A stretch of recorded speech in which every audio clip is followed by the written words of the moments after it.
This channel does not promote any violent, harmful, or illegal activities. All content provided by this channel is meant for an educational purpose only. এবং এর ওপর দাঁড়িয়ে কোনো রাজনৈতিক মন্তব্য কোনো এই মুহূর্তে করা যায় না। তার কারণ হচ্ছে কারুর সঙ্গে লড়া, অন্য দেশের সঙ্গে লড়া, কোন দেশের সঙ্গে লড়া, যদি কোথাও আদৌ কোনো লড়াই থাকে তো আমরা তো কেউ যুদ্ধ চাই না। তো যদি লড়াই থাকে তার সঙ্গে দেশের পরিকাঠামোগত উন্নয়ন, অর্থনৈতিক উন্নয়ন এর নানা পথ এবং পদ্ধতি আছে। এখন যিনি ওই মন্তব্য করেছেন তিনি কি রসিকতা করতে গিয়ে বা সিরিয়াসলি যদি বলে থাকেন কি ভেবে বলেছেন তার ব্যক্তিগত ব্যাপার। আবার বিরোধী দলনেতা এইসব ধরনের কথাবার্তার জন্য ওত পেতে বসে থাকেন তাদের ব্যাপার। আমরা শুধু এইটুকু মনে করি দেশকে অর্থনৈতিকভাবে, সামাজিকভাবে একটা শক্তি হিসেবে মাথা তোলার, সে যে দেশই প্রতিদ্বন্দ্বী হিসেবে থাকুক, তার জন্য সম্পূর্ণ একটা বিকল্প পদ্ধতি আছে যার সঙ্গে হিংসা বা অবৈজ্ঞানিক পদ্ধতির কোনো সম্পর্ক নেই। ফলে এর বাইরে কে কি মন্তব্য করলেন, তার উত্তরে কে কি বললেন, এ নিয়ে কোনো মন্তব্য হতে পারে না। আমরা এইটুকু শুধু বলতে পারি, মমতা বন্দ্যোপাধ্যায়ের নেতৃত্বে পশ্চিমবঙ্গকে আমরা যেভাবে রেখেছি, আমরা সবাই জানি ভারতবর্ষের মধ্যে সবথেকে গণতান্ত্রিক, শান্তিপূর্ণ, অতীতের সঙ্গে তুলনায় এবং অন্য রাজ্যের সঙ্গে তুলনায় অত্যন্ত শান্তিপূর্ণ সংহতি সম্প্রীতি রক্ষা করে পশ্চিমবঙ্গ চলে। এবার অন্য কোথাও, সে ভারতবর্ষের অন্য প্রান্ত হতে পারে বা অন্য কোনো প্রতিবেশী দেশ হতে পারে, তো সেখানে যদি কখনো এই ধরনের সংখ্যাগুরু সংখ্যালঘু এরম একটা যদি ভেদাভেদ তৈরির রাজনৈতিক বাতাবরণ হয়, তো তার কিছুটা আপাতভাবে তার কিছুটা আঁচ, প্রভাব, চিত্তচাঞ্চল্য তো সে তো সমাজে আসতে পারে। কিন্তু বাংলার রাজনীতিবিদরা, বাংলার মুখ্যমন্ত্রী, বাংলার শাসক দল, বাংলার মানুষ অত্যন্ত সচেতন।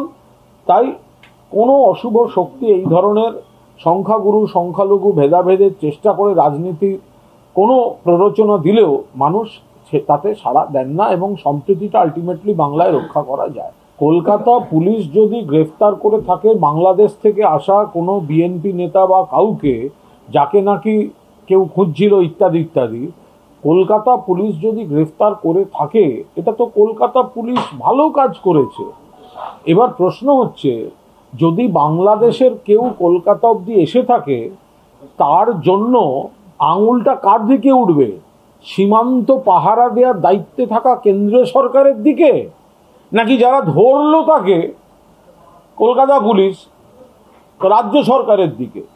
যদি বাংলাদেশ থেকে কেউ ঢোকে, যদি কেউ ভুয়ো পাসপোর্ট বা আসল পাসপোর্ট বা আধার কার্ড এখানকার সব তৈরি করে দেখায়, তো পাসপোর্ট কাদের দায়িত্ব?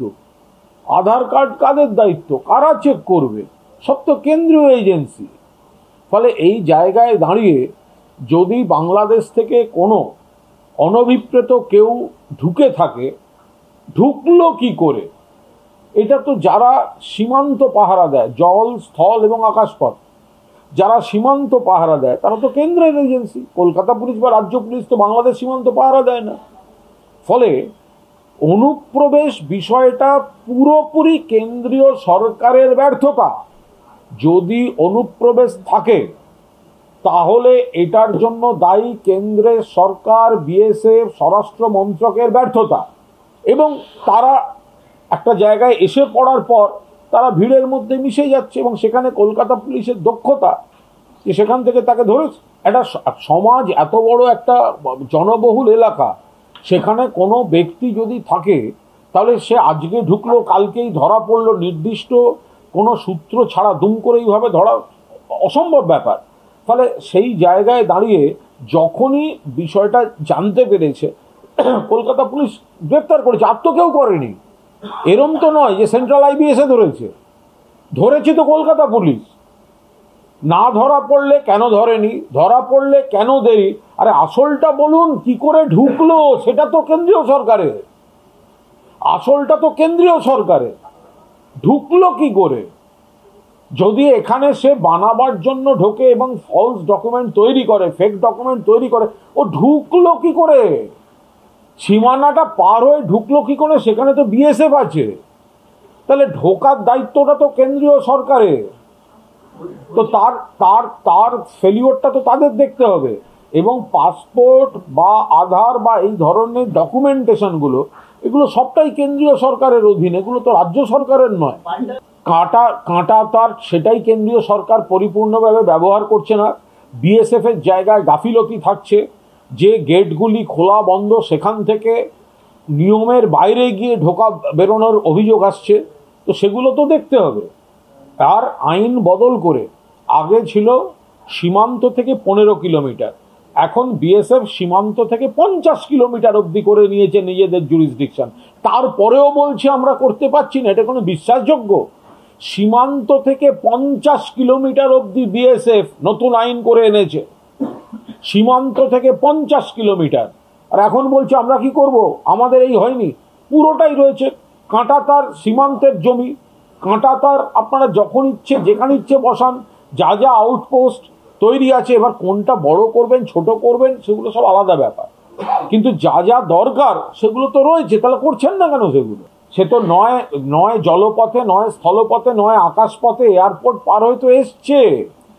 তো আপনি এবার সেই জায়গাটায় যদি কেউ কোনো অনিয়মে সহযোগিতা করে থাকে, পুলিশ তাদেরকে নিশ্চয়ই খুঁজবে।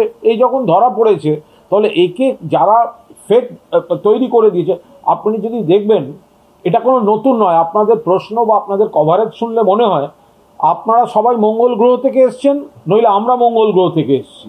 এই যে ফেক পাসপোর্ট চক্র কোন যুগে ধরা পড়েনি আমাকে বলুন তো? কোন যুগে ধরা পড়েনি? কোন রাজ্যে ধরা পড়েনি? সমাজ এত বড়, তার মধ্যে খারাপ কাজের লোক তো থাকে, এবং সেই খারাপ কাজের লোক যেগুলো করছে পুলিশ সোর্সে সেগুলো জানতে পারলে পুলিশ তো ধরলো। এই তো নয় যে পুলিশ ধরেনি। তা পুলিশ যদি একে ধরতে পারে, তাহলে পুলিশ নিশ্চয়ই, পুলিশের কাছে এটাও এতক্ষণে চলে এসছে, বা পুলিশ সেই জাল বিছোচ্ছে যে একে এই বেআইনি জিনিসগুলো করতে সহযোগিতা করলো কারা। কিন্তু তার আগে ওইটা তো আসতে হবে যে সীমান্ত দিয়ে ঢুকছে কি করে, তারপরে তো আমাদের দেশে কে খারাপ কাজ করলো, কে আড়াল করলো, কে আশ্রয় দিল, কে তৈরি করে দিল, নিশ্চয়ই ধরা হবে। কিন্তু সীমান্ত দিয়ে বারবার বাংলাদেশ থেকে এই অনুপ্রবেশটা হচ্ছে কি করে? কেন্দ্রীয় সরকার করছে কি?